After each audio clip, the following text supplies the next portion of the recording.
veux qu'on parle de ça? Pardon.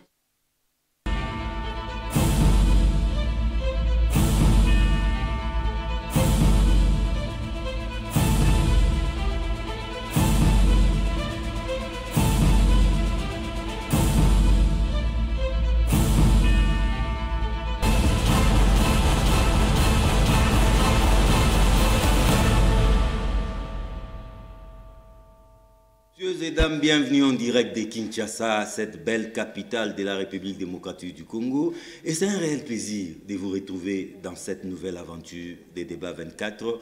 290, c'est le nombre qui apparaît au compteur. Affaire Matata Pognou. Il y a lieu de dire encore et encore, parce que c'est une affaire à plusieurs épisodes. Peut-on parler d'un acharnement ou plutôt de la fin du royaume des impunités, du royaume des intouchables au pays de Félix Tshisekedi Tshilombo. Encore une fois, bienvenue à tous et à toutes sur ces plateaux très heureux de retrouver un habitué de cette tribune. Il s'appelle Phocas Kokelemena. C'est le concepteur de la politicosomie. La politicosomie, c'est la science politique par les baffes. Et un politologue de formation, un praticien. Impartial lyrique de la République. Comment vous allez? Je vais bien par la grâce de Dieu. C'est toujours un plaisir de vous revoir. Rien à féliciter et rien à regretter, nous sommes équilibrés. Je prends l'honneur de pouvoir remercier mes co-débatteurs que j'aime bien et aussi ceux qui vont nous suivre, ceux qui nous admirent et ceux qui ne nous aiment pas. Nous sommes au service. L'équipe technique qui va nous prendre en charge, on est là pour répondre à vos questions. À vos côtés, c'est à la fois un honneur et un plaisir de retrouver Donald Kabasele. Il est cadre au sein du parti présidentiel, l'Union pour la démocratie et le progrès social, et un pur et dur fruit du Sous-les-Bois. Bienvenue. Merci beaucoup, M. John. J'ai aimé la dernière partie de votre présentation parce que... Vous ne vous en cachez pas. Je m'en sens très enorgueilli, d'ailleurs, quand on me dit je suis le fruit de Sous-le-Bois, et je le confirme. Mais à vous suivre, toute la formation... Vous connaissant juste des formations, ouais. Maniant comme il se doit la langue de Voltaire, mais curieusement, vous sortez des Sous-les-Bois. C'est une façon... cette catégorie de personnes sous les bois. C'est une façon de vous dire que vous qualifiez les gens que vous ne connaissez pas. Donc, quand vous vous approchez de Sous-le-Bois, vous allez effectivement vous rendre compte que ce n'est pas la pensée telle que vous l'avez. Les choses évoluant, je crois qu'en tant que journaliste d'investigation, vous aurez le temps d'essayer, ne fût-ce que de visiter ce que vous qualifiez de Sous-le-Bois, vous comprendrez que c'est de la crème. Merci beaucoup, Donald Kabasele, juste en face de vous. Très heureux, honoré de la présence de Jimmy Kitenge. C'est un militant du PPRD et l'un des communicants percutants du PPRD en ce moment. Bienvenue, Jimmy Kitenge. Simple militant. Merci beaucoup au service toujours de la nation et de la population congolaise. Merci d'être là et toutes nos félicitations pour les bébés, qui est né un certain 30 juin. C'est symbolique ça. Merci. Avoir un bébé les 30 jours. Merci beaucoup. À vos côtés, un autre allié du PPRD, c'est un politologue de formation et praticien, cadre du PPRD. Il s'appelle Aristote Ngarimé. Très heureux de vous revoir. Merci, Sir John, pour cette invitation. C'est une joie immense. Pour moi, c'est une marque de considération de me convier cet après-midi afin d'échanger avec les co-débatteurs. Par la même occasion, je plaide pour un débat républicain, un débat teinté de la grandeur et du respect mutuel. Je me tiens à votre disposition pour donner ma part de vérité et ma lumière à ce qui concerne, en effet, les sujets du jour. Honoré de la présence de Joe Mukuna, c'est le coordonnateur de SOFTA. SOFTA, c'est soutien à Félix Tshisekedi pour l'alternance, et SOFTA fait partie des FPAU, c'est-à-dire les forces politiques et alliées de l'UDPS. Merci d'être là, cher maître. Merci John, merci à mes amis et collaborateurs à ce plateau. Je dis également merci à tous les combattants et militants de SOFTA qui sont nombreux en tout cas de cette émission pour nous suivre. Ils attendent l'émission comme un match de football, hein? Comme si c'était la finale du Champions League. Je sais que tu as une fois participé à cette... Tout à fait, cette randonnée. J'ai remarqué que les télévisions étaient dehors. Alors, je voulais planter les décors avec Aristote Ngari, mais permettez-moi de le faire. Matata Ponyo, il était Premier ministre dans ces pays, il était du PPRD, cadre du PPRD, bien qu'il s'était retiré tout récemment. Il a une maille à partir avec la justice. Premier dossier, c'était l'affaire Bukanga Lonzo, pour laquelle le PG a tenté de demander la levée des immunités. Les sénateurs ont dit non. Les PG est revenu à la charge, cette fois-ci avec les dossiers zaïranisation. Cette fois-ci, les bureaux, conformément au règlement intérieur du Sénat, a pu lever cette immunité. Matata Ponyo a été entendu. Mais curieusement, paradoxalement, on a remarqué que les dossiers n'étaient pas costauds, pour ne pas dire si bien ficelés. Il a été relâché, hein, entre guillemets. Mais voilà maintenant que le PG ne lâche pas prise. Hein. Il n'est pas prêt de jeter l'éponge. Il revient encore. Il revient sur l'affaire Bukanga Lonzo, pour laquelle les sénateurs avaient refusé de livrer Matata Ponyo. C'est vrai, ce n'est pas une question exclusivement juridique. Je suis heureux parce que vous êtes un politologue. Comment saisissez-vous cette affaire? Merci, Sir John, pour cette question concernant Matata Ponyo. J'aborderai cette question sur le plan de la forme et de fond. D'abord, sur le plan de la forme, nous avons l'impression aujourd'hui, ce que nous constatons, que c'est de l'acharnement au vrai sens du terme. Acharnement. Au vrai sens du terme. Figurez-vous que ce dernier n'est pas le tout premier, ou soit l'unique Premier ministre qui a participé à la gestion de la Respublica dans ces pays. Avant Matata, il y en avait. Après Matata, il y a encore de Premier ministre. Donc, aujourd'hui, la fixation sur Matata, le fait qu'on reste concentré sur les cas Matata, sur le plan de la forme... Non, mais ça, il ne peut pas s'échapper à la justice, Ngari. Je vais arriver. Il était à l'extérieur du pays. Ce dernier a manifesté la bonne volonté de collaborer avec la justice. Il est revenu pour, en effet, rencontrer en fait, les juges. Vous vous rappelez qu'il était à l'extérieur du pays. Donc, je reviens. Permettez-moi que je puisse évoluer sur le plan de la forme. J'ai dit que Matata n'est pas le seul ou l'unique Premier ministre que nous avions connu dans ce pays. Avant Matata, il y avait des premiers ministres. Après Matata, il y en aura encore. Le fait qu'on reste focalisé sur Matata, comme si Matata, c'est lui qui portait le fardeau, c'est lui qui porte tout le péché de premier ministre que nous avons connu dans ces pays, et ça donne l'image, du coup, que c'est de l'acharnement au vrai sens du mot. Vous savez, cher ami, Matata est interpellé sur le dossier qui relève de 1973, de la zaïranisation. Oui. D'abord, il faut saluer en effet l'idée qu'a eu Matata à l'époque, sous Joseph Kabila, d'indemniser les victimes. Figurez-vous que nous étions tout le temps traînés devant les cours et tribunaux externes et externes parce que le Congo devait en effet payer, indemniser les victimes. Mais Matata, sous son régime, il a accepté avec Joseph Kabila de payer les victimes. D'abord, il faut saluer cette action, c'est très bien. Par ailleurs, la politique sur la zaïranisation qui relève de 1973, conçue, pensée, exécutée par Mobutu et ses frères, qui aujourd'hui nous avons des conséquences néfastes. Si nous ne savons pas, si l'économie aujourd'hui au rabais, c'est à cause de la politique de la zaïranisation. Qu'on ne revienne pas trop sur ça. Justement, pour dire que c'est de l'acharnement, donc c'est un dossier qui relève de l'acharnement. Je vais aller au fond maintenant. J'ai suivi un monsieur qui n'a pas intérêt de défendre Matata Ponyo. En tout cas, sur le plan politique, il n'a pas intérêt, il n'a rien, il n'y a rien de commun avec Matata Ponyo. Il s'appelle Jacques Ndjouli. Il s'est prononcé cette question comme un professeur. Un fin juriste. Un fin juriste, pour qui j'éprouve un réel respect. Il s'est prononcé cette question. Il a dit que le fait qu'on est en train d'enchaîner les dossiers pour justement chercher à clouer Matata Ponyo, c'est de l'acharnement. Ça, c'est un doctrinaire, c'est un professeur d'université que je connais. Il a autorité sur certains écrits. Donc, en effet, les cas Matata, à ce jour, c'est de l'acharnement. C'est un dossier qu'on cherche à tout prix, à trouver ne serait-ce qu'un petit souci pour dire que Matata est fautif. Il faut le mettre. Pour quel objectif? Mais pour quelle fin, voulais-je dire? Pour quel dessein? Si je ne vous dis pas que Matata, au fond de lui, il peut nourrir aussi les ambitions présidentiable. Ça, je peux vous mentir. Matata, comme individu, comme un citoyen il a été ministre des Finances, il a été ABCECO, il était Premier ministre. Quoi de plus normal que ce dernier puisse un jour nourrir les ambitions de notre président de la République. Et avec un tel monsieur, on peut étouffer ses ambitions. C'est tout à fait normal. De bonne guerre.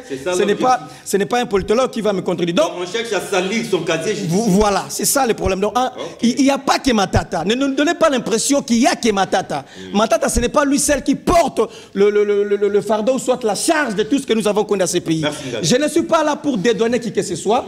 Je ne suis pas là pour pactiser. Mais dans ces cas, laissons la justice faire son travail. Moi, je pensais, cher John, qu'il y avait les indices graves d'équipabilité. Au lendemain de lever les immunités de Matata, Matata sera directement déféré devant le juge. Non, justement. Mais parce que, comment est-ce que on nous a fait croire qu'il y avait les indices d'équipabilité graves? Parce qu'on ne faisait que nous rappeler les dossiers Matata. On a mis Matata à la disposition, n'est-ce pas, de la justice.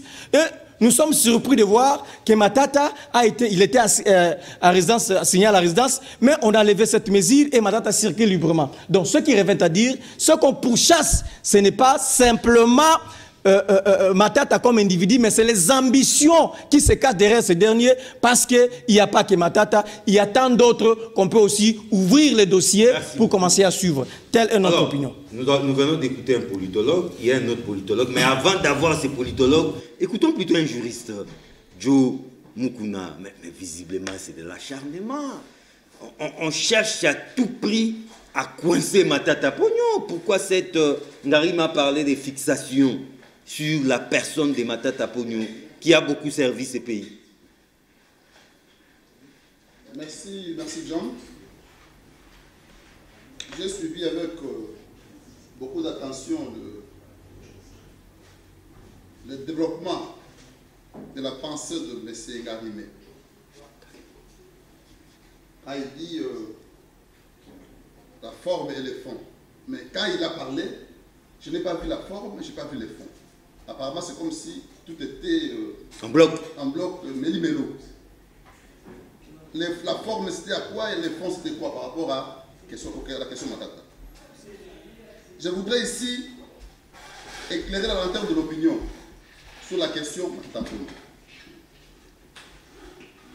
Matata Pognon a été poursuivi pour la question relative à la réalisation. Oui, bon, au départ. Mais je n'ai pas entendu Ngari me dire que nous félicitons la justice parce que lorsque le PG, la Cour constitutionnelle, a considéré qu'il y avait non-lié, il a immédiatement arrêté les poursuites contre lui. Il a procédé au classement des dossiers. Non, mais à ce stade-là, on ne procède pas par essai-erreur. Ce n'est pas une erreur. Les étudiants suivaient ça, les étudiants en droit. Comment les PGRP s'embourbaient entre guillemets? Pour les étudiants, écoutez-moi, le PG instruit à charge et à décharge. Non, mais à ces niveaux-là, il faut... Non, il n'y a pas de niveau. Il faut que les indices d'équipabilité soient sérieux. Sinon, quand les indices sont sérieux d'équipabilité... Mais on réalise qu'après, il n'y avait rien. Non, ça donne lieu... Les dossiers étaient vides. Attendez. Oui. Quand il y a indice d'équipabilité, ça donne lieu à ce que vous appelez communément arrestation, c'est-à-dire mise à détention préventive. MAP, mandat d'arrêt provisoire, n'est-ce pas? Mais dans les cas sous examen, le procureur, après avoir eu le dossier, après avoir obtenu l'autorisation de la Chambre du Sénat, il s'est rendu compte que les faits pour lesquels il devait poursuivre ce monsieur ne s'avèrent pas constituer une infraction. Qu'est-ce qu'il fait? C'est ça l'état de droit. C'est ça l'état de droit. Il constate que ce monsieur n'a rien fait. Il constate qu'il y a non-lié. Il a fini par classer le dossier.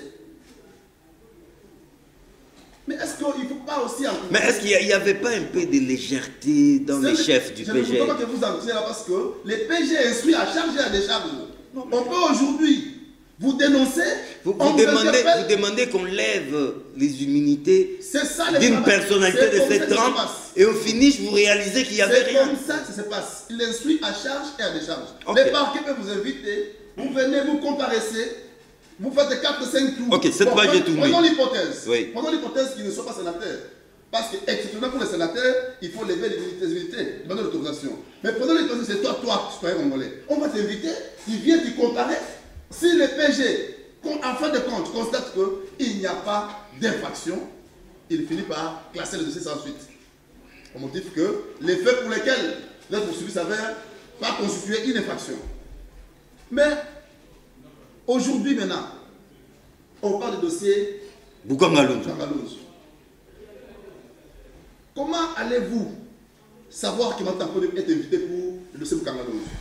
Comment le savez-vous? Non mais c'est un secret des polichinelles. Comment le savez-vous?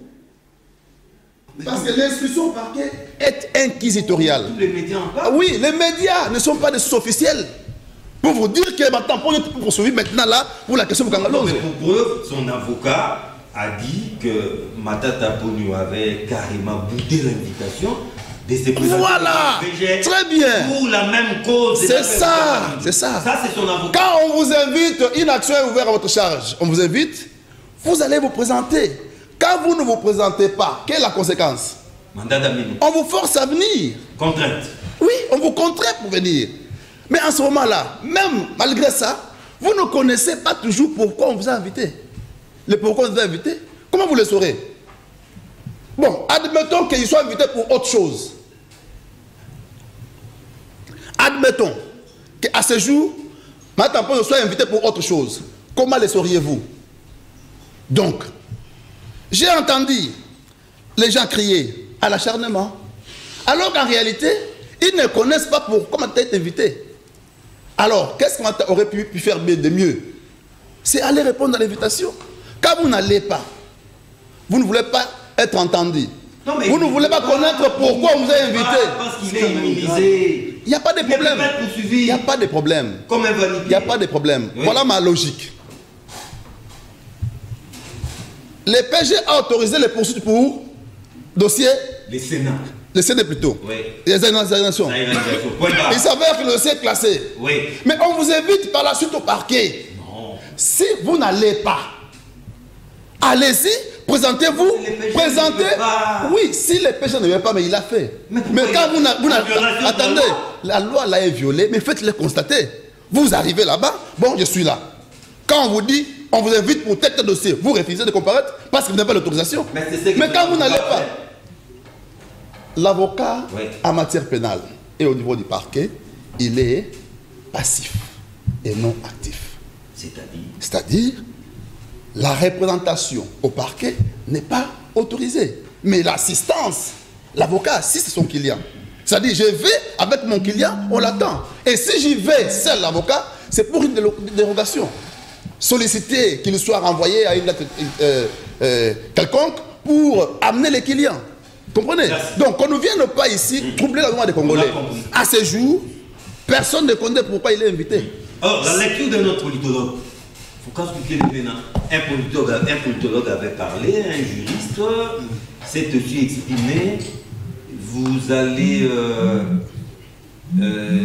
embrayer dans quelle direction, dans quel sens?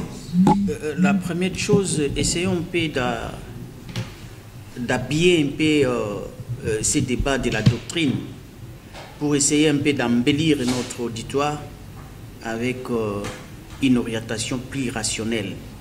Quand vous regardez les deux thématiques exploitées, demande de poursuite et lever des immunités. Dans le fond, ce que veut la doctrine, qu'une autorité détenteur des immunités, c'est une forme de protection.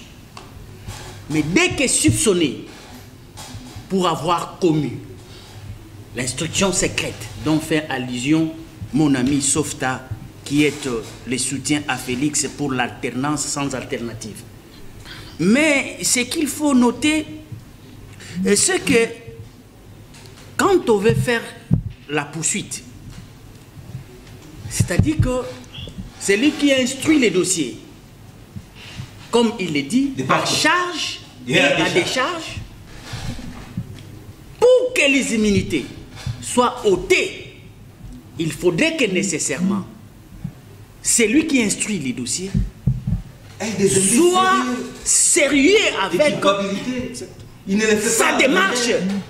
Parce qu'il est question de pouvoir ôter quelqu'un ses humilités. Il ne doit pas jouer au fico. Non. Total à dans Non, mon cher. Ça, on ne peut pas être de l'IDPS, on ne peut pas être des sauvetards. Nous parlons maintenant doctrine. Parce qu'il s'agit des humilités. Le cas pour l'Assemblée nationale. L'Assemblée nationale a accepté de livrer les députés pour aller être écoutés. Mais ils n'ont pas levé les immunités. Jusqu'à ce que l'instruction informe qu'il y a des culpabilités qui sont réellement donc avec dans les chefs. Le Sénat est allé trop vite. Le bureau du Sénat est allé trop vite. Moi, je ne vais pas aller dans ce débat. Non, mais crevons l'abcès. Non, moi, je suis dans les principes. La conclusion, vous le faites. Moi, je suis politologue.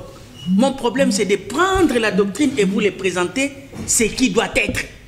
Et vous, vous êtes dans ce qui est. Et regardez ce qui est. Est-ce que c'est conforme à la doctrine que nous connaissons? Si c'est ça, c'est-à-dire que vous êtes dans les bons. Si ce n'est pas ça, sachez-le que vous et vos institutions et vos acteurs, vous faites autre chose que ce que la science veut. Parce que nous n'avons pas créé tous ces principes. Ni la levée des poursuites, ni les immunités. Il y a des gens qui ont réfléchi et ils ont donné le contenu et le fonctionnement. Comment ça doit marcher. Mais quand vous faites comme vous voulez, c'est pourquoi moi je ne vais pas taxer quelqu'un. D'autres me diront, je suis contre les régimes, je suis contre les magistrats. Moi, je présente tout simplement le fait. C'est comme cela que moi j'ai été enseigné. Regardez tout simplement. Je dis bien, je reprends, il est question des immunités. Une protection constitutionnelle. On ne peut pas venir blaguer avec. On doit enlever ça comme l'on veut parce qu'on instruit en charge et à décharge. Et d'ailleurs, parce que c'est en charge et à décharge. Mais il faudrait que les faits soient. Ok. Il faudrait que des faits soient. Maintenant, les PGR profitent de cette situation. Mais pour revenir sur les dossiers Boukangalou. Écoutez, oui. Dès lors que, prenons l'hypothèse, que parce que la démarche était tellement rationnelle, que le juge a bien travaillé, dès qu'il finit, il constate que le dossier est vide. Il conclut l'affaire. La suite logique, épistémologiquement, qu'est-ce qui suit? Répondez-vous. Mais qu'est-ce qui doit suivre? C'est la récupération des immunités. Non, la procédure n'est... Mais qu'est-ce qui reste? C'est à vérifier. Non, John, pas rester automatique. John, j'ai dit ceci. Vous l'avez poursuivi. Les règlements. J'ai dit ceci, c'est simple, non? On dit ceci. Il y a une demande de poursuite. Oui. Pour le cas Matata, on lui a ôté même les initiatives. Il est allé auprès du juge. Le juge a constaté qu'il n'y a rien. Qu'il n'y a rien. Qu'est-ce qui reste par là? Il les recouvre automatiquement. Mais la démarche qui suit, c'est ça. Il doit recouvrer. Avec un texte. Je te dis que allons dans la doctrine. Non, ce n'est pas une supposition. La démarche, elle est simple.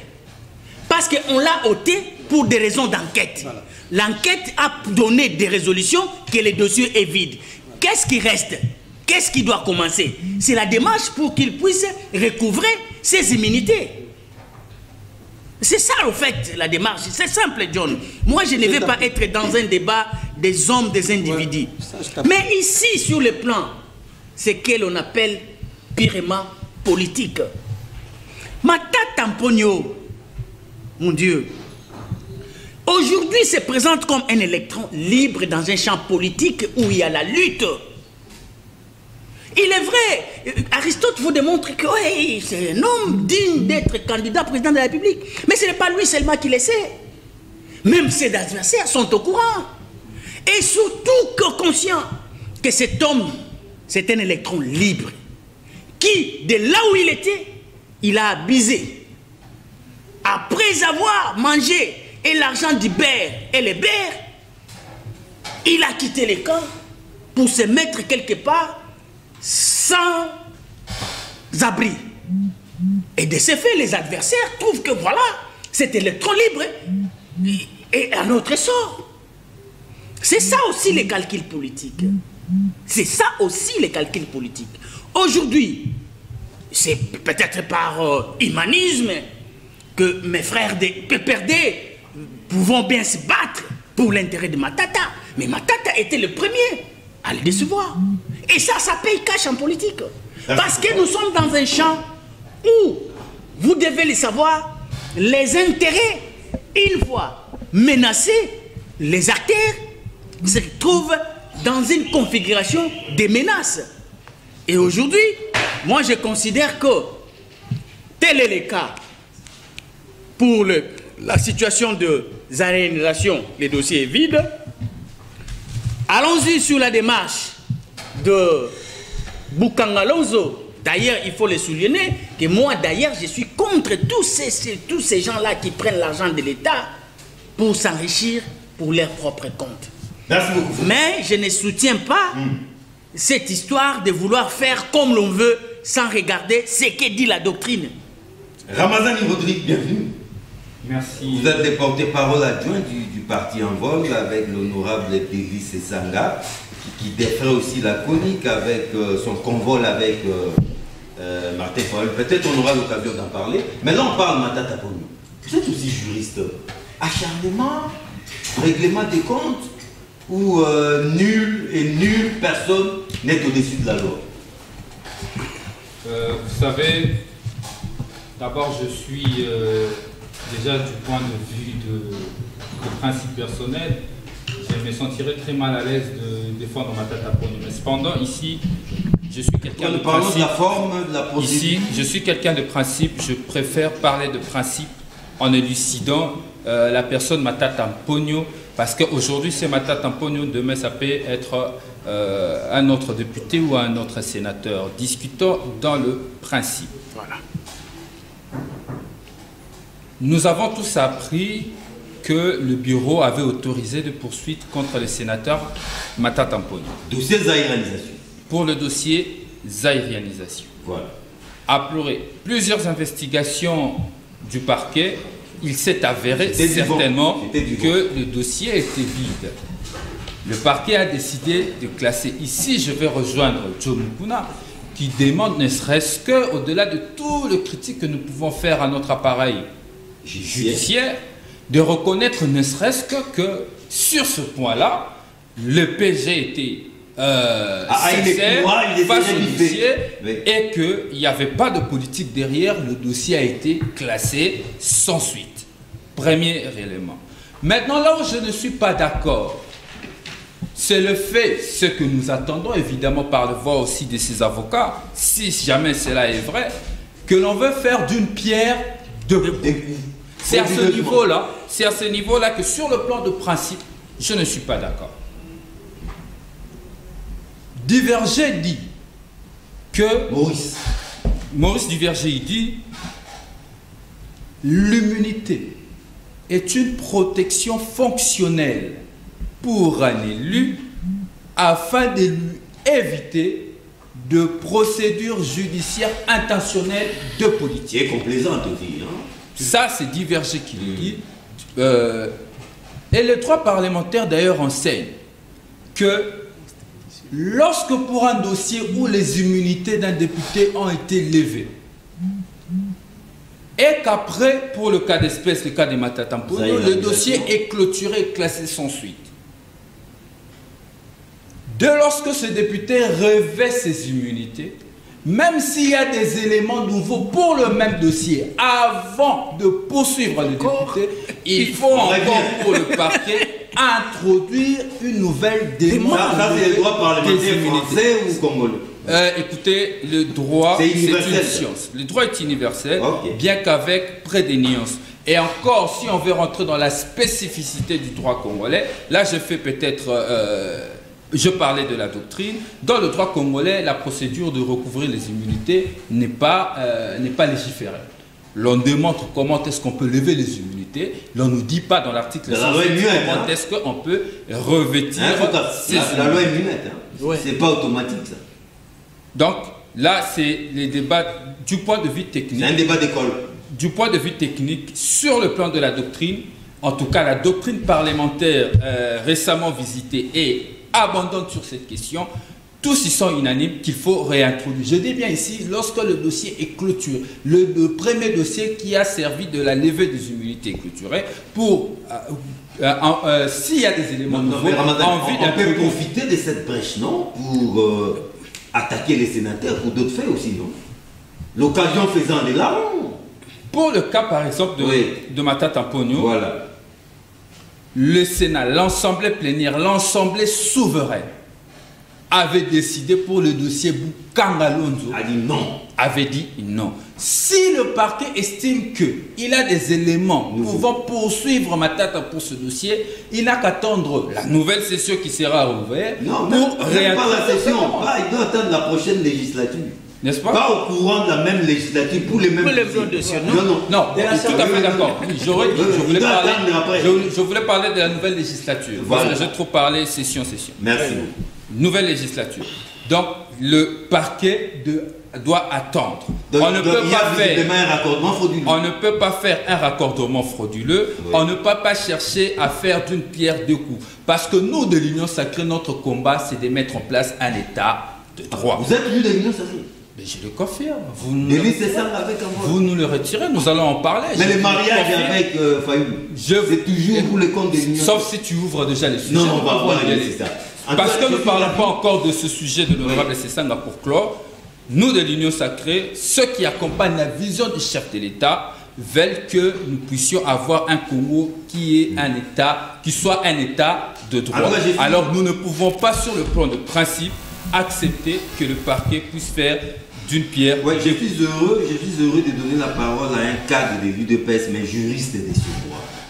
Vous l'avez remarqué ici, visiblement il y a eu un raccordement frauduleux de la part du PGR. Les PGR ne peuvent pas profiter de cette brèche pour s'engouffrer et chercher à tout prix à noyer Matata Ponyo parce que peut-être la tête de Matata ne lui plaît pas. Merci M. John pour cette parole. Je pense que j'ai besoin de suffisamment de temps. Dans 5 minutes comme tout le monde. Parce que je dois rencontrer les avis des uns et des autres. Oui. Même quand il faut reconnaître que quand on est sur un terrain de droit, même si on est politologue, il faut par moments avoir des gants.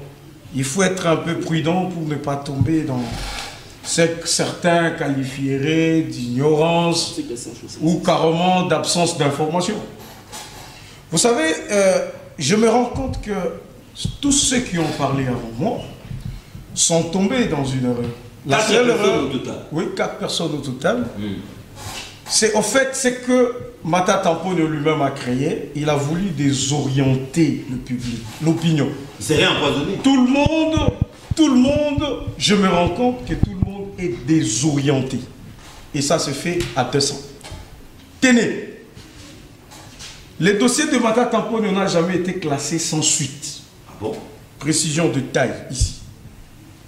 Jamais classé sans suite. La levée de la détention, la main levée de la détention ne signifie pas que quelqu'un est innocent. Pas du tout. Je le parle sous le contrôle de tous les juristes, au moins pour ceux-là qui ont réussi à visiter les droits congolais. Parce qu'il nous arrive, vous avez un client en détention, l'affaire n'a pas encore connu de fond, vous demandez au juge qu'il soit néanmoins mis en liberté provisoire ou qu'on lève sa détention. Donc la levée de la détention n'est pas à confondre avec l'innocence ou la culpabilité de Matata. Non. Parce que pour ce qui est de la liberté, c'est un principe. Ce principe, il est constitutionnel. Notre constitution dit, quel que soit tu es recherché ou arrêté, la liberté est un principe et la détention est une exception. C'est-à-dire que de par le principe, tant que tu n'es pas encore condamné, pour notre constitution, tu dois être libre.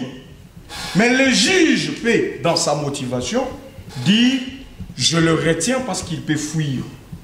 Je le retiens parce qu'il peut disparaître. Et donc, ça ne veut pas dire que le fait pour lui de bénéficier de la main levée de la détention signifie qu'il est innocent. Pas du tout. Et donc, la troisième précision. Ça, c'est un détail. Hein. La troisième précision. Matata Ponyo a signé des engagements devant le procureur près la Cour constitutionnelle. Quels sont ces engagements? Il a dit au procureur, j'ai une adresse connue, ma fuite n'est pas à craindre, je me mets à votre disposition, tout en étant libre, pour que vous m'invitiez. Tant que vous l'aurez requis, je me présenterai. Sur base de ces pièces, sur base de ces éléments, comme le prévoit aussi le règlement intérieur qui organise le parquet près la Cour constitutionnelle, les anciens premiers ministres, tout comme les anciens présidents de la République, ils ne sont pas arrêtés comme tout le monde. C'est prévu qu'on on les assigne à résidence surveillée. Mais cette mesure, c'est prévu qu'on peut la lever et le monsieur peut comparaître en étant libre. Et puis je vous précise encore que Matata n'est pas poursuivi pour le dossier Bukangalozo. C'est faux sur toute la ligne. C'est un candidat. S'il te plaît. C'est faux sur toute la ligne. Il n'est même pas invité. Matata n'a qu'un seul dossier pour lequel il est en train d'être interrogé.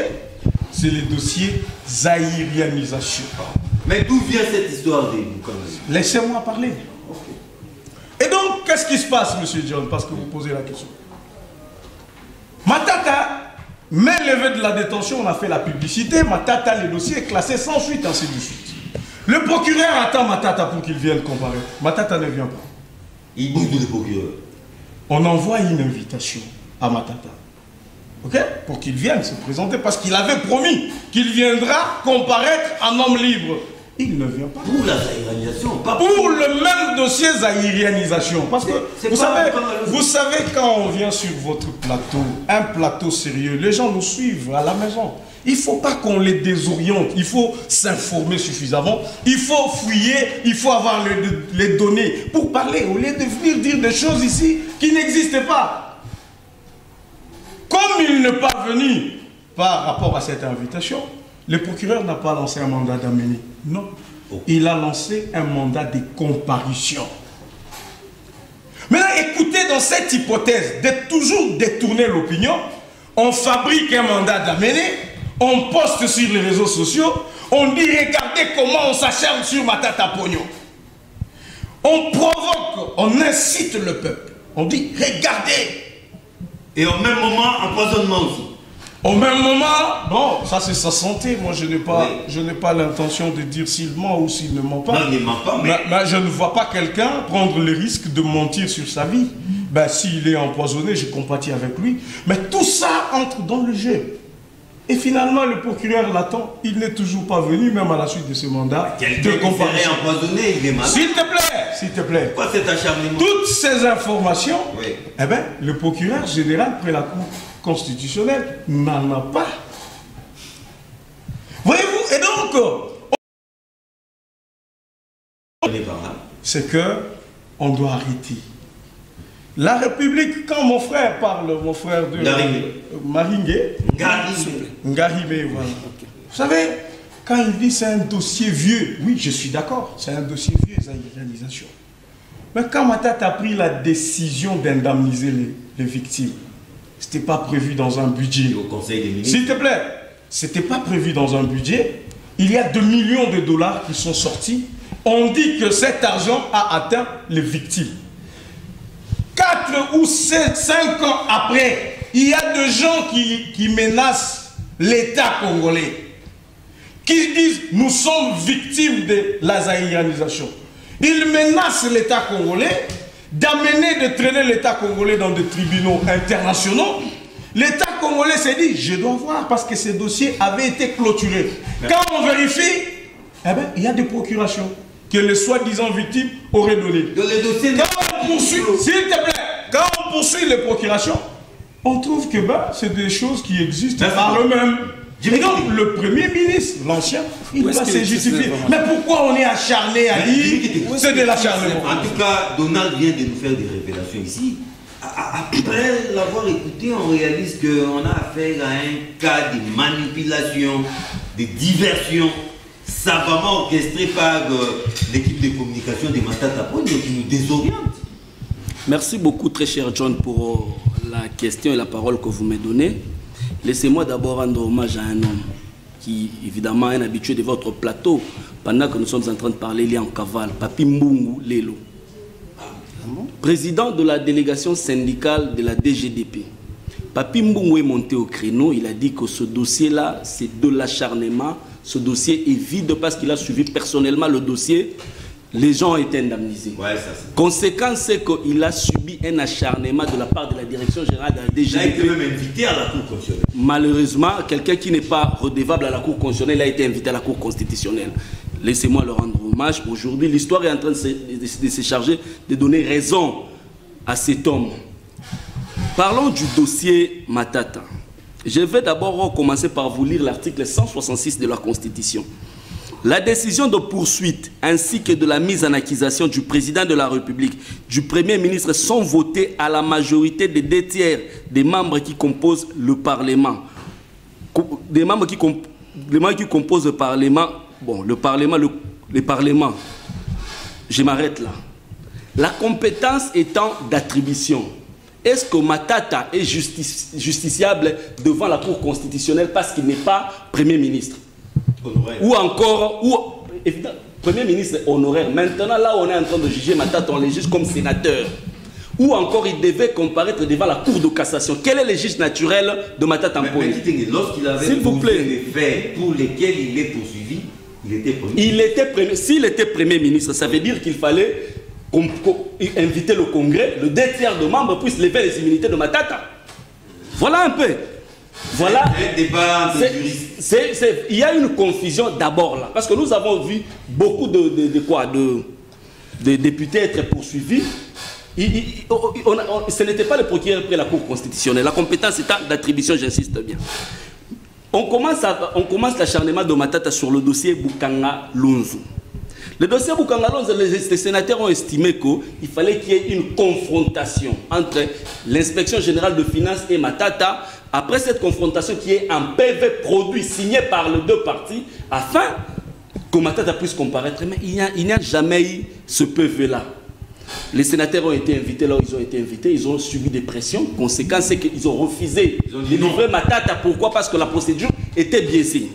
Le procureur ne s'est pas arrêté là. Parce que l'acharnement est mis en place. Pourquoi? Parce que l'UDPS aujourd'hui, sachant qu'ils sont aux abois, il veut s'en prendre à tout le potentiel candidat président de la République en 2023. On a commencé par les préliminaires avec Vital Kamerhe, il a été éliminé par les préliminaires. Les phases de poule, c'est maintenant Matata et Moïse Katumbi qu'on s'acharne. On commence avec le dossier Bukanga, le dossier Zaïrénisation. Je rappelle aux uns et aux autres ici que le manifeste de Lancélé a été parmi les gens qui ont rédigé le manifeste de Lancélé. Il y avait aussi le fait Etienne Tshisekedi du Amoulumba. C'est ce qui a conduit à la Zaïrénisation. Vous avez commis de faits, mais ce sont les Matata qui sont venus réparer. Vous avez contacté 14 milliards de dettes avec Mobutu, le régime de l'IDPS à l'époque fait Etienne Tshisekedi du Amoulumba. Mais c'est Matata, c'est Mouzito qui ont atteint le point d'achèvement. Donc aujourd'hui, vous faites de bêtises hier. Aujourd'hui, les gens qui réparent vos bêtises, vous voulez le poursuivre. On va aller. Matata, on nous dit qu'il doit être poursuivi pour le dossier zaïrénisation. Ok, on est d'accord. Matata quitte là où il était, en Guinée, pour revenir à Kinshasa afin de faire face à cette justice manipulée, cette justice tribale et cette justice de la haine. Il arrive sur place ici. Le procureur, nous avons tous constaté cet acharnement et la manière dont il a traité ce dossier d'une manière superficielle. Ça veut dire que le procureur n'est pas allé au fond du dossier. Le procureur était superficiel, donc le procureur était téléguidé. Conséquence, Matata se présente. Matata sur place, on ne nous montre pas le pièce à conviction. Les pièces à conviction. Mais les dossiers n'est pas. Non, s'il vous plaît, on ne nous montre pas les pièces à conviction qui justifieraient cette précipitation et cet acharnement sur Matata. Et en fin de compte, on va ordonner la levée. Mais mon cher John Chitende, les procureurs, certainement que je dois, moi personnellement, le rappeler, qu'il y a des faits que le procureur doit se saisir, d'ailleurs en flagrance, les procureurs de la Cour constitutionnelle, parce que c'est les juges naturels du Premier ministre et du Président de la République. Je vais rappeler à mon ami Donald certainement qu'il a fait le droit sur le bois avec le professeur Mbata aujourd'hui. Il va nous faire la leçon du droit sur le plateau pendant qu'il y a des ordonnances qui sortent de la présidence de la République, sont corrigées par les FMI. Où est le droit du professeur Mbata sous le bois? Là, vous ne savez pas donner des conseils au président de la République pour faire de bonnes ordonnances. Les ordonnances de la République démocratique du Congo, mais corrigées par les FMI. C'est sérieux ça. Mon cher frère, Vous avez oublié l'épisode du programme 100 jours. Donald Kabasele, juriste de son État, il a la Constitution. Nul ne parle dans la Constitution. Il est écrit que le président de la République doit porter un programme. C'est le Premier ministre qui annonce la responsabilité du programme. Et ce programme nous a coûté 480 millions de dollars de l'argent du contribuable congolais qu'on a dilapidé comme des cacahuètes. Ça, c'est en flagrance. Le procureur près la Cour constitutionnelle, il était où pour se saisir de la question? Il était où? Parce que l'argent du contribuable, vous êtes en train de parler de l'argent, venez d'évoquer l'argent qu'on a indemnisé, c'est l'argent du contribuable. Mais les 480 millions de dollars, on nous a présenté un programme ici sous le poids, monsieur. Le Parlement debout, c'est ce qui représente le Parlement congolais. Si le président était comptable devant la représentation nationale, il devait convoquer le Congrès, nous présenter un programme. Et ça, on n'en parle pas. Et ça, où est le procureur général? Là, il est transparent sur cette question. Mais on s'acharne sur Matata, en fin de compte, le travail était bâclé et superficiel. On se rend compte qu'il n'y a rien dedans. Et aujourd'hui, notre ami Papi Mbungu en cavale. C'est ça l'état des droits. Et vous avez dit, ça c'est bien, merci d'être ici. Vous, j'ai gagné un moment, il n'était pas court. C'est comme il a exploité son temps. Mais heureusement, Dieu merci. Alors, Garibé, je crois que ça ne vaut pas la peine de vous recharger avec une nouvelle thématique, compte tenu du temps qui nous reste. Non. Plutôt à la réaction, tout simplement. Aux réactions. Non. Par rapport au premier sujet, vous voulez... Par rapport au premier sujet, allons-y. Communauté, loi, proposition de loi pour Tingui. Mais quand même, il y a une parenthèse, si je peux dire, avec Monseigneur Rambo. Ouais. L'Église catholique était claire, non? Ouais. Elle a émis ses réserves par rapport à cette démarche. Ouais. Mais lors des obsèques réservées au cardinal Moussengo, le cardinal Ambongo, qui n'a pas sa langue dans sa poche, est revenu à la charge cette fois-ci en prononçant des phrases assassines à l'endroit du régime en place. Peut-on conclure qu'il y ait une sorte de désamour entre les régimes de Kinshasa et l'Église catholique, comme d'habitude, bien sûr? Très chers journalistes, je préfère un peu revenir sur les dossiers Matata et puis avancer, ainsi de suite. Vous savez, je croyais qu'il y avait les indices sérieux d'équipabilité sur Matata Ponyo. J'étais fort convaincu, au plus profond de moi, qu'une fois Matata devant ses juges naturels, ce dernier sera déjà arrêté parce qu'il y avait les indices sérieux d'équipabilité. Grand est mon étonnement de constater que ce n'est pas le cas. Pourriez-vous me rappeler le nom du Premier ministre en 1973, quand on a conçu la politique de la zaïranisation? 73, qui était le Premier ministre? À l'époque, commissaire d'État. Voilà, c'était qui? C'est monsieur qui a exécuté cette politique de la zaïranisation. Vous le savez, intellectuel que vous êtes, cette politique nous a amenés dans un chaos. Pourquoi ce dernier n'est pas interpellé? Mais justement, documentez-vous. Quand je dis qu'il y a une fixation sur Matata, il ne faut pas être un philosophe, un savant pour comprendre. Non, on se fixe sur Matata. Donc le problème, non, Matata, comme l'a dit mon estimé, le brillant, il a dit ici, Matata est en train, n'est-ce pas, de payer les victimes, en effet. Bon, qui a causé ces problèmes? Où est le Premier ministre qui a conçu cette politique? Parce que c'est ça qui nous a amenés aujourd'hui. Certes, nous étions déférés par les cours des tribunaux externes et ainsi de suite. Le Congo était presque diminué sur l'échiquier international. On nous rappelait sans arrêt les dossiers de la zaïranisation en Belgique, aux États-Unis, ainsi de suite. Mais Matata avec Kabila lève l'option d'indemniser les gens. En lieu et place de saluer cette prouesse, cette façon d'agir, on oublie même celui qui a conçu la politique. Donc, je n'y reviens pas. Je viens sur la congolité. Oui, et l'Église catholique. D'abord, il faut rappeler ici les conflits entre l'Église catholique et l'État ne commencent pas d'aujourd'hui. Ceux qui sont rigoureux dans la lecture savent.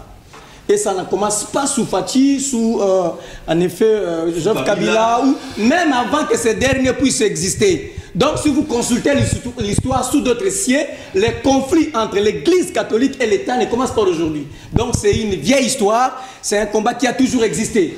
Vous vous rappelez de ce que Mobutu disait? Mobutu disait les droits congolais avant les droits canaux.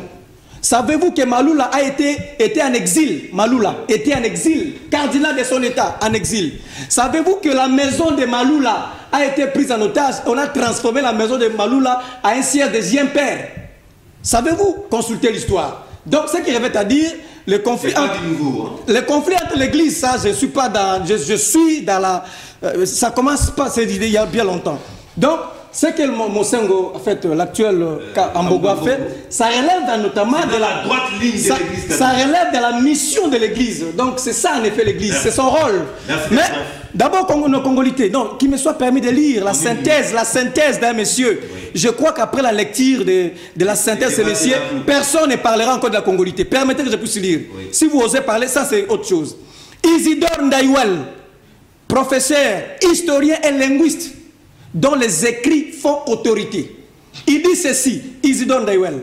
J'invite les Congolaises et Congolais à éviter de s'engouffrer pour le moment dans ces débats. On y reviendra quand nous aurons résolu nos problèmes existentiels, particulièrement ceux de précarité généralisée et d'insécurité à l'Est. Nous aborderons alors ces problèmes de manière responsable en dehors du contexte électoral, sans sacrifier l'impératif de la cohésion nationale. Qu'est dire d'autre quand Ndaïwel parle? Il n'y a que des écoles quand on parle de la nation. Il y a l'école allemande, il y a l'école italienne. Donc nous sommes dans l'école italienne. Un scientifique de la trempe de Ndaïwel s'exprime. Je crois que l'honnêteté voudrait assez qu'on s'incline, n'est-ce pas? Non, il y a du mêlé entre ça, parce que les débats ici, il ne s'agit pas de la nationalité. Qu'on fasse la part des choses. Non, bon, la communauté, c'est la nationalité. C'est quoi la communauté? Quel est le texte martyr? C'est quoi? C'est la nationalité, monsieur. Attendez. Écoutez, c'est la loi modifiée, complétée la loi sur la nationalité. Donc le texte martyr ici, c'est la nationalité. Écoutez, je ne voudrais pas qu'on revienne sur ça, parce que ce n'est pas la nationalité. Je vais le démontrer. À condition que tu me donnes tout le temps. Je vais d'abord... Mais pourquoi vous chassez là-bas? Les actes commis par le Premier ministre doivent être jugés par son juge naturel quand il était Premier ministre. Rétroactif. Oui. Donc, vous êtes trop jeune. Il n'est pas interdit d'apprendre du droit. Allez étudier. Allez étudier. Vous voulez parler du droit. Mais pourquoi vous devez intervenir dans la matière qui ne vous concerne pas? Aujourd'hui, là, on vous dit qu'un Premier ministre, quand il quitte ses fonctions et qu'il est poursuivi des actes qu'il avait commis, son juge naturel, c'est le juge du Premier ministre. Et alors, quel est le problème? Là, qui l'a dit? C'est Kitenge. Non. Kitenge qui dit? Moi, je n'ai rien dit. J'ai lu l'article 166 de la Constitution. Et dans l'article 166, c'est clair.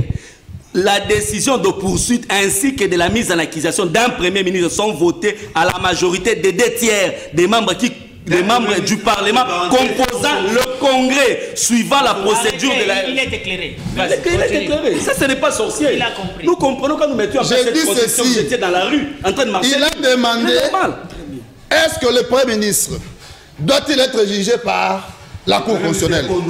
Oui. C'est la question, non? C'est pourquoi je le dis. Son juge naturel pour les faits commis pendant qu'il était Premier ministre et le juge du Premier ministre. La Cour constitutionnelle. Mais alors, là au moins il a compris. Les manifestes de l'Ancélé, ces manifestes...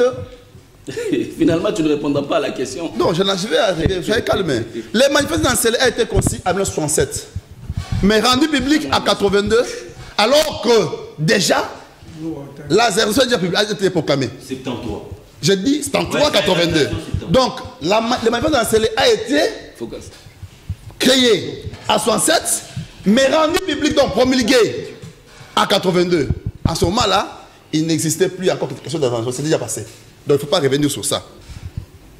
La question de la congolité maintenant. Oui. Un faux débat. Ce n'est pas un faux débat.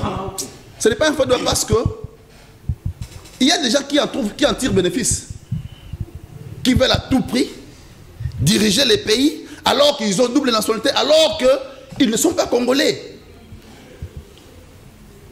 Qu'est-ce qu'on veut? Pour connaître la loi, il faut lire ce qu'on appelle l'exposé des motifs. Même la Constitution, quand vous en avez, il faut voir l'exposé des motifs.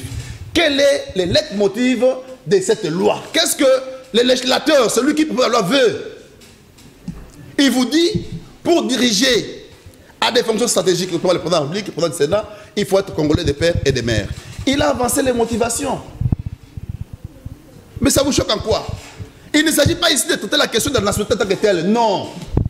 Il vous dit, on renforce des règles pour accéder à telle ou telle fonction. Ce n'est pas qu'on note à quelqu'un la qualité de la nationalité congolaise, on lui ajoute non. Si vous vous sentez ne pas appartenir dans ce critérium, vous vous effacez. Donc, ici, là, il faut qu'on mette le point sur les i. On ne traite pas la question de la nationalité que telle, mais on renforce les conditions des candidats, président de la République, du Sénat, ainsi de suite. Donc, les Congolais que vous êtes, si vous voulez, mais ça existe déjà. Quand vous allez à la Banque centrale, c'est dit. Des pères et des mères. Des pères et des mères. Et même, quelque part, il est aussi dit, pour être assumé certaines fonctions, notamment des gardes généraux, il y a aussi des conditions. Merci. Mais pourquoi ça va faire mal aujourd'hui quand il s'agit, attendez, ça va faire mal aujourd'hui quand il s'agit du président de la République. Mais est-ce que les fonctions du président de la République est moins que les fonctions du gouverneur de la Banque centrale? Lesquels de deux demandent beaucoup plus de souveraineté? Merci. Lesquels de deux? Donc, si on admet, j'atterrissais d'ailleurs, si on admet que les gouverneurs de la Banque centrale soient des pères et des mères, je crois qu'il est aussi impérieux qu'on aille plus loin pour dire que le République aussi. Les relations entre l'Église catholique romaine et les pouvoirs, l'Église catholique égale à nous-mêmes ne déroge pas aux traditions, n'est-ce pas? Tu as déjà répondu. Merci beaucoup. Mais écoutez ça.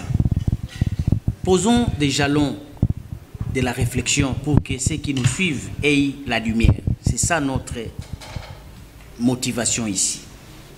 Moi, j'ai dit ceci. Les référentiels sont clairs.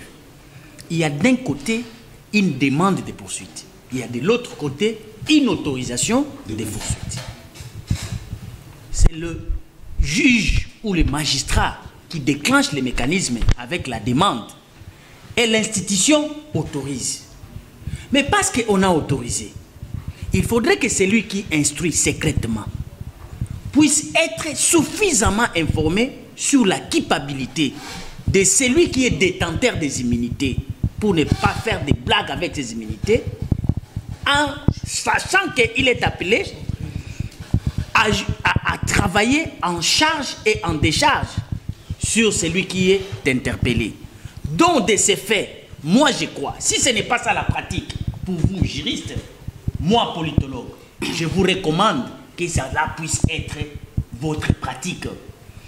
Si c'est à charge, alors allez-y à la fidélité supérieure pour demander maintenant qu'on puisse ôter les immunités. Encore? Parce que, mais oui, il faudrait qu'il y ait deux démarches. Demande de poursuite, autorisation de poursuite. On examine, on trouve qu'il y a des indices de culpabilité, on lève les immunités. Parce que vous avez les immunités sans avoir les indices, c'est ridicule. Voilà, ça paraît. Je te donne la doctrine. L'article. Quel article? Pas de la doctrine. Je vous donne la doctrine. C'est une source. C'est ce que vous devez faire. Donc prenez ça, rendez ça une loi. Pour vous qui êtes dans la majorité, prenez, donnez à vos députés pour en faire une bonne loi. Merci, voilà. Et puis, deuxièmement, écoute, le monsieur Joe Mukuna de Fachi et soutien sans alternative, il est en train de dire des choses, mais il n'atterrit pas. On vous dit ceci. Tu dis, bon, on est en train de lui juger par son juge naturel par le fait qu'il était Premier ministre. Mais on vous cite maintenant, comment faut-il alors procéder pour juger un Premier ministre? Non, les congrès, c'est pour un Premier ministre en fonction. Ça n'a jamais été. Ça n'a pas. Ça, c'est l'esprit qu'on vous dit. Oh là. Vous voulez ajouter quelque chose qui n'existe pas. Allez-y. Laissez-lui parler. Ça va. Laissez-lui parler. Continuez. Je crois que ça, c'est important. Allez-y. Non, c'est important. Mais ce que je vais insinuer ici, c'est quoi? Vous savez, quand Aristote parle, il a fait mention d'un grand que j'ai de l'estime et de respect, parce qu'on ne blague pas avec quelqu'un qui écrit. Ceux qui parlent, nous n'en comptons même pas. Et malheur à ces dirigeants qui vont mourir sans rien laisser comme écrit. Moi, je respecte ceux qui savent écrire, parce que nous les lirons. En effet. Nos problèmes existentiels, nous qui, humains, ils parlent des humains, ou bien il parle de l'État congolais. Parce qu'il y a un fait existentiel de l'humain. Mais ici, on est dans un débat de l'existence de l'État. Ici, il y a des humains qui veulent réfléchir pour verrouiller un système pour pérenniser l'existence d'un État. C'est ça le mécanisme. J'accepte de me livrer, parce que la science, c'est la falsification. Je ne suis pas complexé. Mais il est vrai, s'il parle de la problématique existentielle de nous comme peuple, mais nous sommes peuple si seulement si nous avons un territoire. Et c'est ce territoire-là, au fait, que nous sommes aujourd'hui. Parce que il t'a parlé de la motivation. Il t'a parlé de l'exposé des motifs. Ici, le problème, c'est quoi, mon frère? La problématique se trouve au niveau de la protection territoriale. Ici, le problème, ce n'est même pas parce qu'il y en a de ceux, John, je m'excuse 30 secondes. Il y en a de ceux qui posent des questions que tous ceux qui ont géré ne sont pas de père 50-50, ils sont tous de père et mère. Et de ces faits, ils ont mal géré. Mais ils ont mal géré, le Congo reste entier. Mais ici, nous sommes en train de créer un mécanisme pour que, en dehors de la mauvaise gestion, qu'on ne se retrouve pas un jour. Ndaïwel parle de la cohésion nationale. Ndaïwel parle de l'existentiel. Et il y a des mécanismes pour protéger la souveraineté, nous savons. Ça, c'est pas de cohésion nationale. Vous allez certes réagir. Non, ça c'est un bon débat. Avec vous, parlez du parti en vol, parlez du parti en vol. Arrêtez de ramasser des histoires que vous faites balancer. Ndaïwel, c'est un homme comme toi. Il a écrit plus que vous. C'est son point de vue. S'il y a un présentateur, s'il vous plaît. C'est ces rapprochements entre l'honorable réputé comme les politiques les plus inconstants de la République démocratique du Congo, Denis Sanga. Il a été avec tout le monde. Et aujourd'hui, il revient pour dealer avec Fayoulou, pour qui il n'a pas battu campagne aux dernières élections. Aujourd'hui, il revient cette fois-ci pour qu'il n'y ait pas de glissement. Merci John pour votre question. Il est d'abord d'entrée de jeu ici de préciser qu'il n'y a pas eu coalition entre l'envol. Laissez-moi avancer. Okay. Entre l'envol et les CIDE ou l'honorable Sanga et Martin Fayoulou, il n'y a pas un projet de créer une plateforme quelconque pour le projet des élections en 2023. Non, oui. Troisième chose, il n'y a pas eu de main tendue vers Martin Fayoulou ou la MOCA. La preuve, le secrétaire général de l'ECID sur les antennes de Top Congo a démenti tout ce que vous venez de dire. Il reconnaît cependant qu'il y a une convergence de vue du point de vue des idées. Quelles sont ces idées où on retrouve cette convergence de points de vue? Premièrement, il faut noter que le président Sesang avait lancé l'initiative G13 et ses partenaires. Ils ont milité pour des réformes consensuelles. Les réformes consensuelles, après cela, ils ont établi un rapport où il y avait un agenda citoyen qui était retenu pour des réformes consensuelles et la tenue des élections dans le délai de la loi. Et ce rapport a été déposé auprès du président de la République qui s'en est même inspiré pour mettre en place l'union sacrée. Maintenant, face à ça, nous disons notre convergence des vues, j'insiste ici, peut-être c'est ce qui complique beaucoup. La convergence de vues, c'est sur les idées. Il s'avère que les idées que prône l'honorable Sesanga depuis juillet 2019, lui et son parti, n'est-ce pas, G13, s'accommode avec les idées de Martin Fayoulou, du président de la République, de Moïse Katumbi Tchapou, de Jean-Pierre Bemba et même du PPRD, parce qu'ils veulent que les élections soient organisées dans le délai constitutionnel. C'est à ce niveau-là qu'il y a convergence des vues. Pas seulement avec Martin Fayoulou, pas seulement avec la Lucha, mais avec toutes les forces vives de la République. C'est à ce niveau-là qu'il y a convergence de vues. Il n'y a pas eu adhésion, il n'y a pas eu rapprochement politique. Il n'y a pas eu allégeance. Parce que nous, l'envol, jusqu'à preuve du contraire, nous sommes membres de l'union sacrée de la nation. Mais cependant, ce qu'il faut encore insister, l'honorable Sessanga est victime de ses idées. L'honorable Sessanga est victime de la constance dans ses idées. À chaque fois qu'on a eu des problèmes avec certains partenaires, c'est en rapport avec nos idées. Nous ne servons pas des individus. Dites-nous un peu, alors qu'il est avec Katumbi. Katumbi, à Genval là-bas, Genève ou Genval, Genève, ils choisissent Fayoulou comme candidat président de la République. Les brillantissimes de Sessanga, chez lui, je ne sais pas pour quelle raison, tribal ou je ne sais pas moi, lui a battu campagne contre Fayoulou, des candidats d'ensemble au profit de Tshisekedi. Comment vous allez expliquer ça? C'est ça la constance? Bonne question.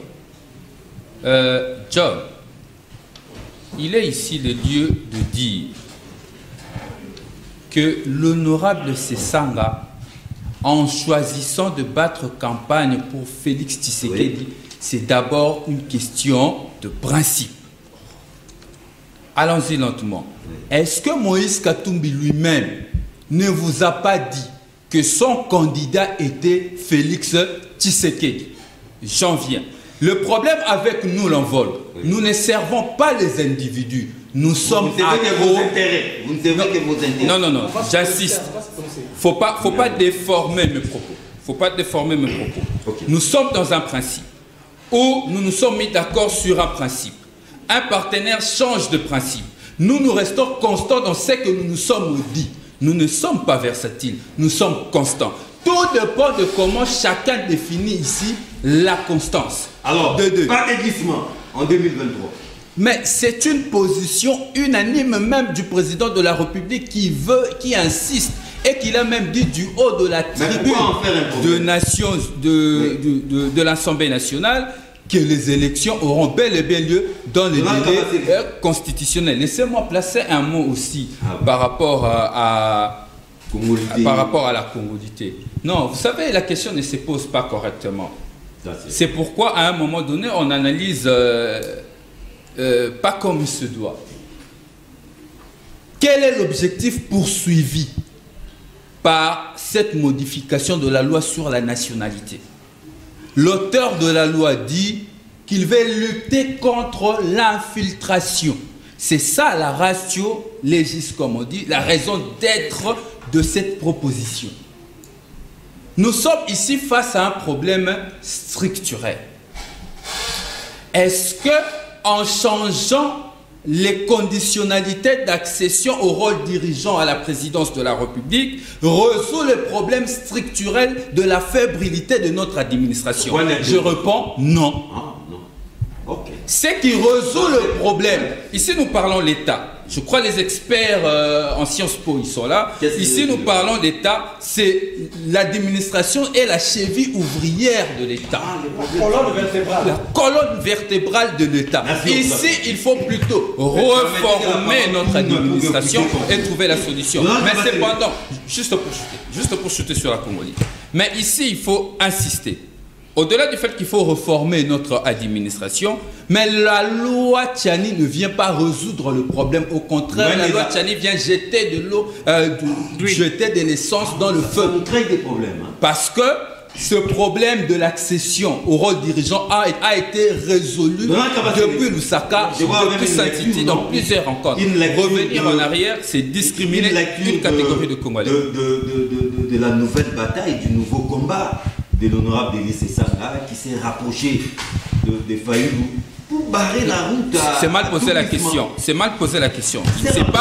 Mais le porte-parole du parti vous précise qu'il n'y a pas eu rapprochement. Mais il y a eu pourquoi il y a eu divergence des vues. Non, il y a eu convergence des vues. Rapprochement, les convergences. Les idées. On partage de mêmes idées. La question est mal posée. La question est mal posée et ça risque de désorienter les téléspectateurs. Ça semble, n'est-ce pas? On ne se ressemble pas par rapport aux questions politiques. Sur une idée auquel nous défendons, il ne faut pas poser une mauvaise question pour désorienter l'opinion. Convergence des vues de même. Merci. Je note que mon frère m'a dégrainé un peu mes 2 minutes que tu vas me restituer. Je m'en excuse. Merci beaucoup. Bon, je pense que sur la position de l'honorable Delis Esanga, oui, il n'y a pas meilleur que le porte-parole qui sache expliquer la position. Nous, l'UDPS, pas de glissement. Nous, on observe ce qui se passe et nous avons toujours confiance en nos partenaires.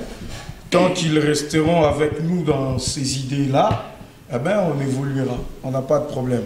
Mais je voulais d'abord dire à mon frère Jimmy Kitenge et mon frère Perdé, le deux péperdien. Je voulais d'abord vous dire que vous êtes mal placés pour administrer des leçons aux gens aujourd'hui qui gèrent ce pays. D'abord, c'est vous le péperdé, vous deux, qui aviez interdit à Moïse Katumbi de rentrer dans son propre pays ici. C'est vous deux, s'il vous plaît, c'est vous deux ici, vous deux, qui avez interdit à Jean-Pierre Bemba de postuler. Vous aviez mué, comment on dit, la subornation de Thomas en une corruption. C'est vous deux là. Vous étiez surtout de plateau pour dire « ils peuvent pas, ils peuvent pas ». Nous ne nous ressemblons pas, nous sommes différents de vous. Moi, je suis sous le bois, je suis bien d'accord. Mais vous savez que le droit ne s'apprend pas sous le bois. C'est à l'université qu'on apprend le droit. Et c'est ce droit-là que je viens, apparemment, je dois vous enseigner certaines leçons que vous semblez ignorer. Et j'ai le courage de les dire. D'abord parce que vous ramassez des informations. On dirait des gens de la rue. Moi, je suis sous le bois. On dirait les gens de la rue. Et vous venez. Non, si, et vous venez. Les gens de la rue. Et vous laissez passer. Il y aura une proportionnalité des réponses. Et les bois. Calme-toi, il y aura une proportionnalité. Et les bois. C'est pas très. J'ai risqué d'être très dur envers lui qu'il retire. Calme-toi. Je suis mal à l'aise. Je ne suis pas que de la rue. Il y aura une réponse proportionnelle. Ne t'en fais pas. Merci, je constate l'agitation, mais je l'ai fait à 200. Et donc, nous sommes sous le bois, j'accepte. Vous êtes les gens de la rue, parce que les informations que vous avez, la réponse. Vous ne savez pas le traiter. D'abord, mon frère évoque l'article 166. Et Focas, par tricherie intellectuelle, crie sur vous, journaliste éminent que vous êtes, comme si vous aviez tort de leur dire que l'article 166 auquel ils font allusion, c'est pour un Premier ministre en fonction. Ils vous posent la question, c'est écrit où? Je leur envoie de lire le dernier alinéa de cet article 166. Ils verront que le membre mis en cause présente leur démission. Ils présentent leur démission en tant qu'équipe. Ils vont aller à l'article 167. Là, on vous dit, quand le Premier ministre et le président qui étaient poursuivis sur pied de l'article 166 sont condamnés, on prononce leur déchéance par la Cour constitutionnelle. Donc, ces deux réponses vont vous permettre, Focas et Jimmy, de comprendre que l'article 166 et 167 ne font pas allusion à un Premier ministre qui ne pense pas.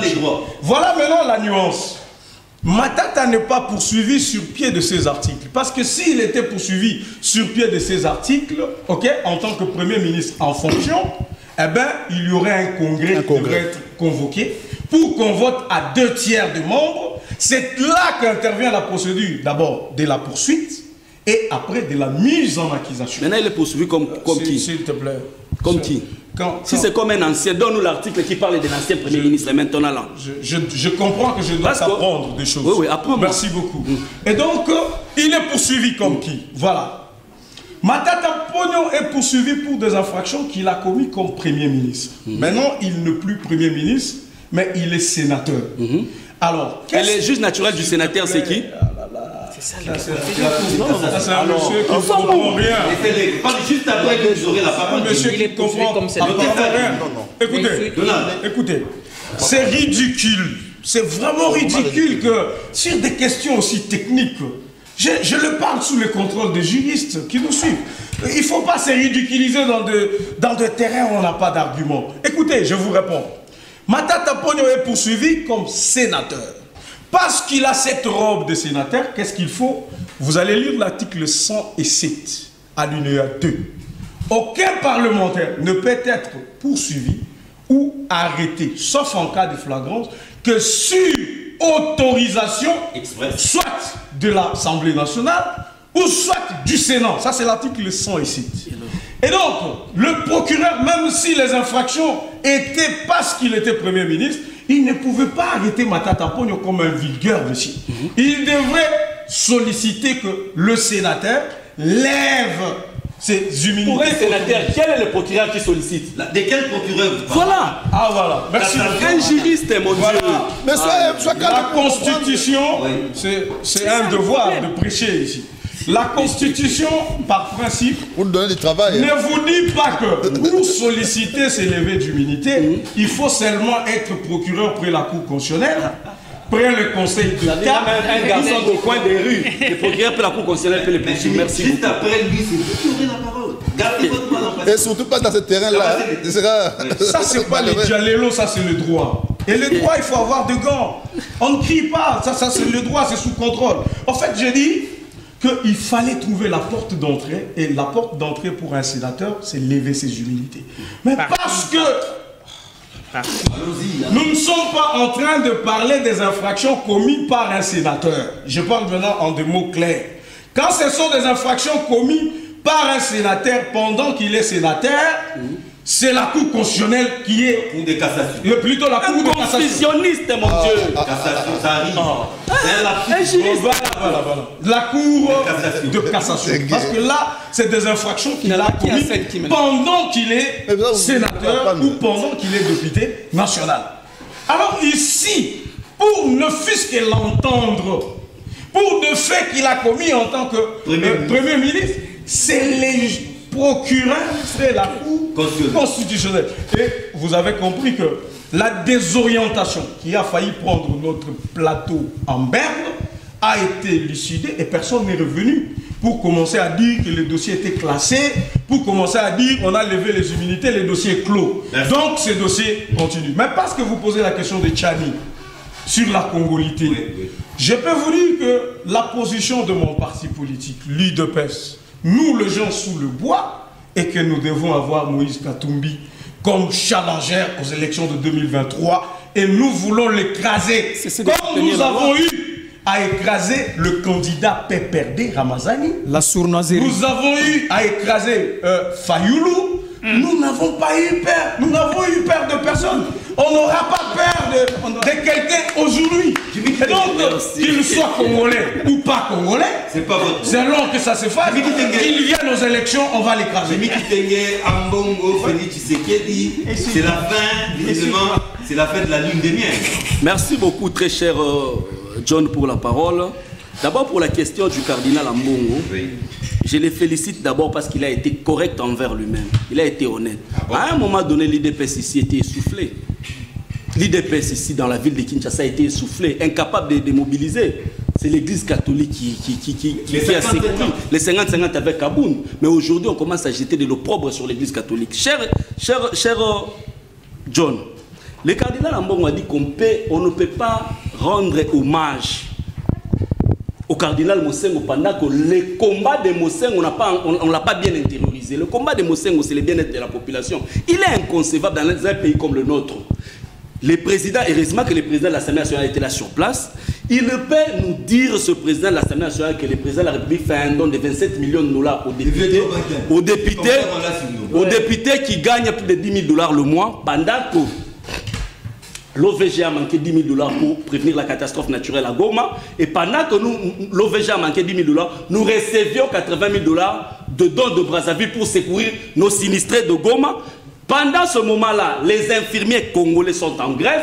Pendant ce moment-là, les médecins congolais sont en grève. Pendant ce moment-là, les morgues de Kinshasa ont refoulé les cadavres. Mais de l'autre côté, on nous dit que le président fait un don. Et de l'autre côté, le président de la République, lui, dit que c'est un montage financier. Un montage financier pendant que le militaire des forces armées de la République démocratique du Congo ont manqué de sépulcres. Ils étaient enterrés dans des fosses communes. Il est tout à fait normal que le cardinal Ambongo interpelle les justiciers du pouvoir actuel. Voilà un peu. Ça, c'est logique et c'est normal. En fait, le cardinal Ambongo nous a démontré à mi-année l'incompétence et l'impréparation de l'UDPS à gérer la République. Quant à la loi Tchani, d'abord je suis très content et très heureux de me remettre en question. Pourquoi? Parce que l'honorable Christelle Vouanga nous a aidés à nous remettre en question, nous FCC. À un moment donné, nous FCC, quand nous devrions composer notre majorité, trouver de candidats. Nous avons tellement ratissé large que nous avons même recruté dans certaines poubelles de Kinshasa. Et conséquence, les immondices ont atteint même le Parlement. Pourquoi est-ce que je dis ça? Un député élu sur une mosaïque du PPRD, sur une mosaïque du FCC, PPRD, nous qui sommes un parti de gauche, nous prenons la social-démocratie, et il va épouser une loi qui frise l'extrême droite, qui frise la séparation, la division et la haine. Ça veut dire que ce député-là, il ne comprend même pas les raisons pour lesquelles il est au Parlement. Et pire encore, l'IDPS qui le sous-traite, parce que c'est évidemment, vous savez, la difficulté avec un député national dans l'exercice. S'il vous plaît, laissez-moi parler. C'est tout ce qu'ils ont. Non, laissez-moi parler. Vous savez la difficulté, c'est quoi? C'est que nous avons besoin, face à nous dans des débats comme ça, que nous ayons déjà verni fraîchement de l'IDPS sur le bois. Mais quand vous amenez les sous-traitants, parce que lui on l'a connu comme étant un membre du mouvement citoyen, l'autre c'est à peine qu'on le découvre dans la sous-traitance de l'IDPS. Il faut nous amener des communicants venus fraîchement du bois délimité. Mon cher, l'UDPS qui sous-traite, l'UDPS qui sous-traite ces députés-là, l'UDPS est un parti aussi de gauche.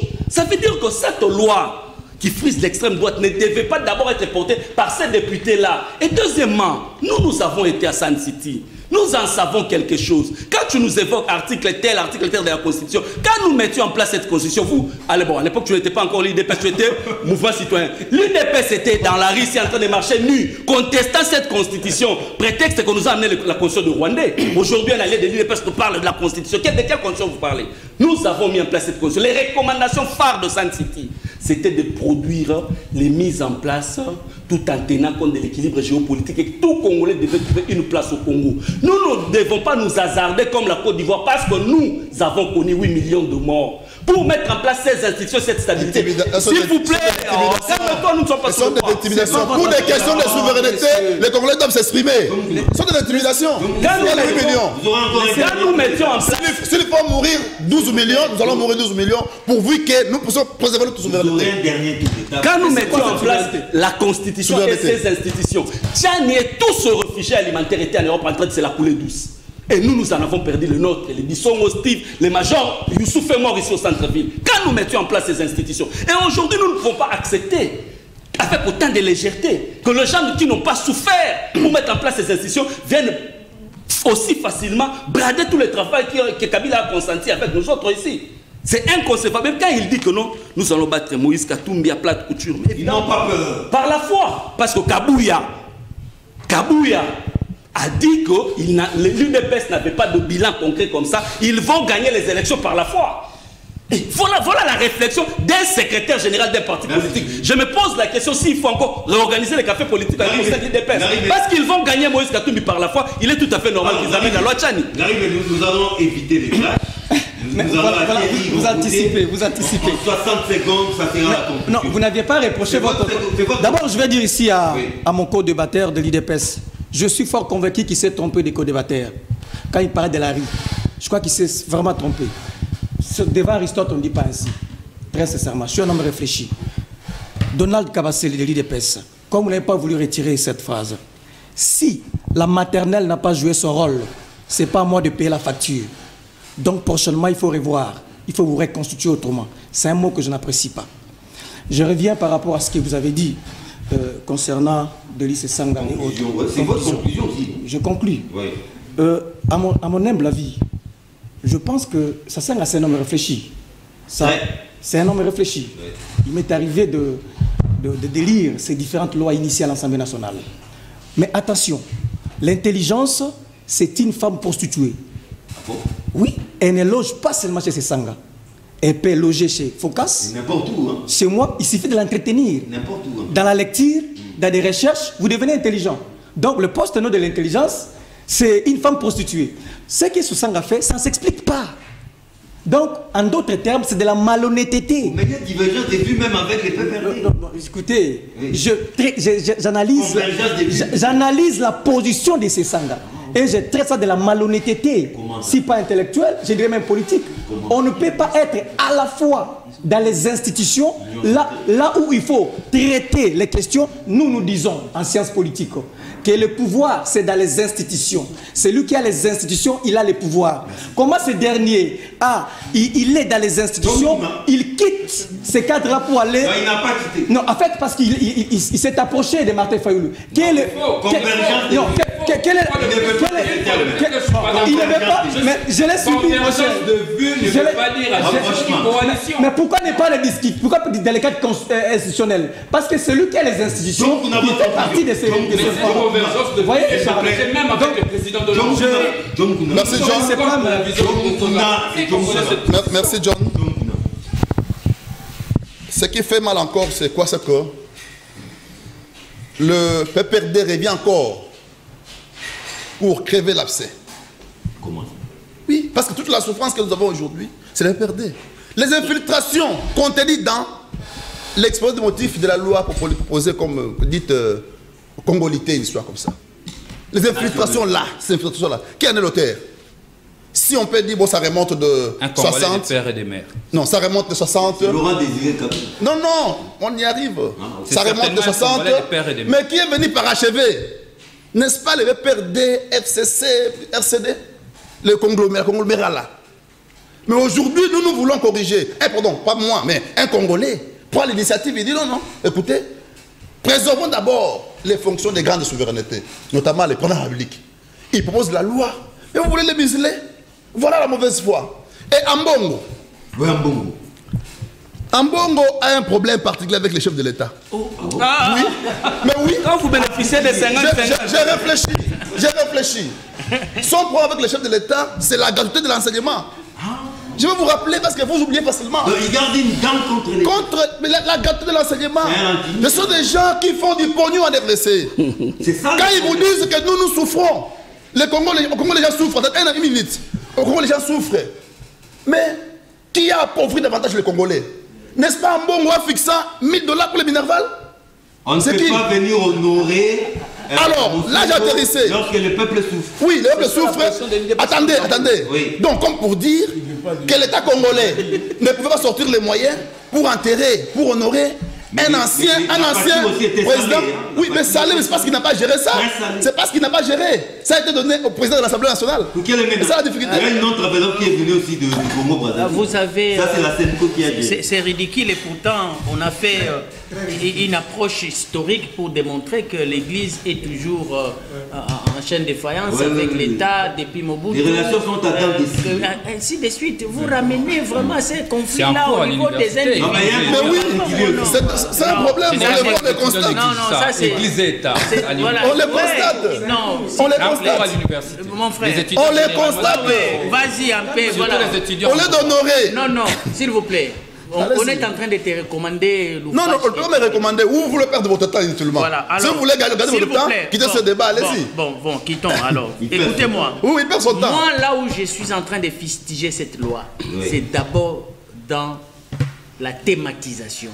Cette loi ne pouvait pas prendre le caractère d'une loi organique sur la nationalité. Il faut toucher la Constitution. Non. Ah, pas du tout aussi. Cette loi devait être une disposition dans la loi électorale.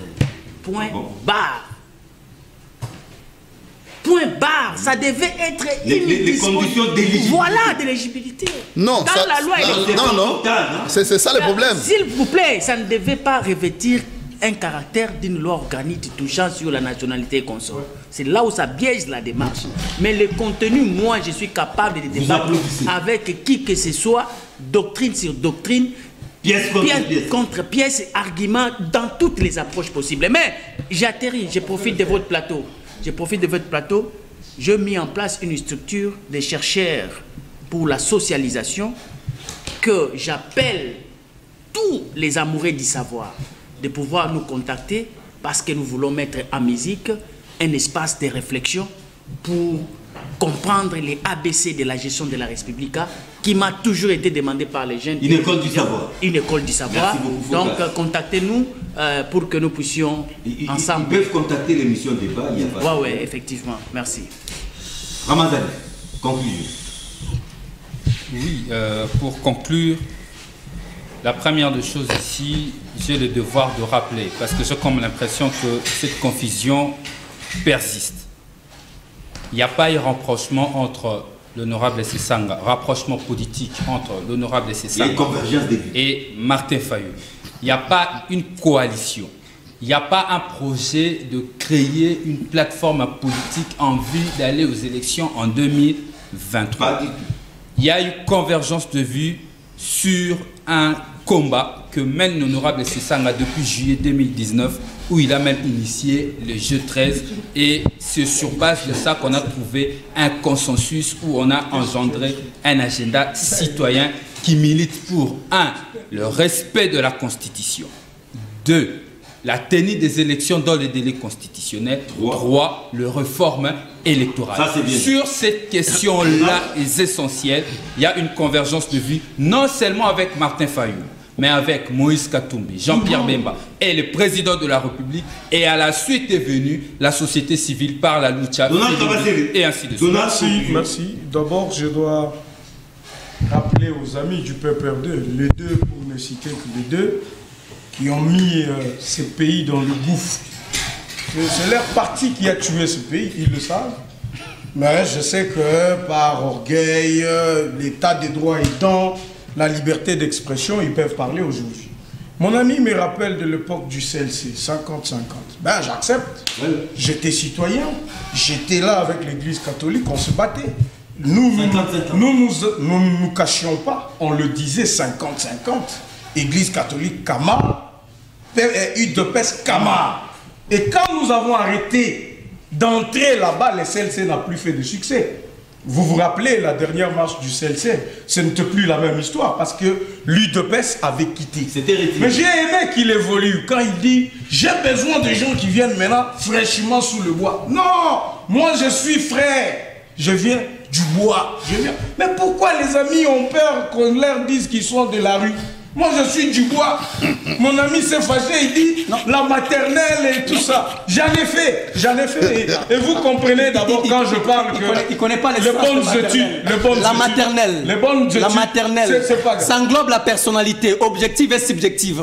C'est ça, en effet. Quand tu parlais, je me taisais. Voilà. Sois juste poli. Une précision. Sois juste poli. Mais justement, la précision, parce qu'il vient revenir. L'éducation politique qu'ils ont reçue. C'est cette éducation politique qui consiste à dire on va brûler le pays si vous touchez ma tata pogno. Et pas nous. Nous-mêmes, le nôtre, s'il te plaît. Le nôtre, il est dans la bêtise, on l'offre. Eh bien, s'il est nôtre et qu'il est dans il est dans le détournement. Il est dans le détournement, il est dans tout ça, on le jette. Et puis, quand M. Foucasse dit il fallait visiter la loi électorale, je ne suis pas d'accord avec lui. Pourquoi? Parce que même si on visite la loi électorale, ce n'est pas la loi électorale qui définit les Congolais d'origine. Il faut définir qui est Congolais d'origine. Et pour définir qui est Congolais d'origine, il faut rentrer dans la loi sur la nationalité. Parce que c'est cette loi-là sur la nationalité qui dit qu'on est Congolais d'origine. Soit par filiation. Merci beaucoup pour la parole.